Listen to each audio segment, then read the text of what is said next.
Welcome to Business Live. I'm Mark Croskery. In BL tonight, we got Radio Jamaica Limited trading in their shares. It's on the buy side. Since they came out with that earnings report, the market's been pretty wild about Radio Jamaica. Lots of buying coming into the shares as the stock soared to a 52-week high and even beyond that. Now, in this case, a connected person to a senior manager, Miss Claire Grant, traded on August 30th, 2021, 35,667 shares on the buy side to purchase some shares in RJR. Now, FirstRock Capital Holdings been making some moves in the marketplace. Did a deal with Cygnus recently. Now another deal here with Sagicor Bank, securing construction financing of up to a whopping $10 million US.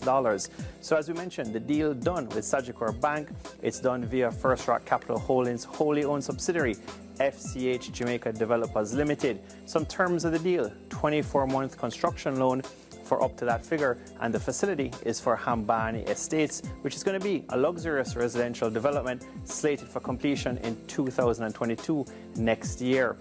Jamaica's biggest bank here, financial group, NCB Financial Group Limited, trading in their shares on the buy side as well. A connected party purchasing a pretty large volume here, 5.8 million shares on August 31st, 2021. One of the companies at the moment, Ciboney Group Limited, coming up with an advisory for a delay in their audited financial statements. You would recall, Ciboney came out with an RFP or something of that nature in the last couple of years, maybe to say, boy, you know, it's a time to put in some bids or something like that to buy out the company. The company, more or less now, not much on its balance sheet, had sold those last properties, and then the stock price has been running up in the last couple of months, and the board had to make an advisory that they don't have any knowledge about a potential buyout or anything like that. But in this case now, this is about the audited statements for the year ended May 31st, 2021. A delay due to the impact of COVID-19 situation. Last up tonight, overseas markets, and this is huge, whether you're an investor, you're on the sidelines, but just for your portfolio overall, or just looking at the markets and the world economies. U.S. Treasury yields moving even lower. So this is positive for equity markets in terms of, interest rates on weaker job data. This could change in the coming weeks, but this is for right now.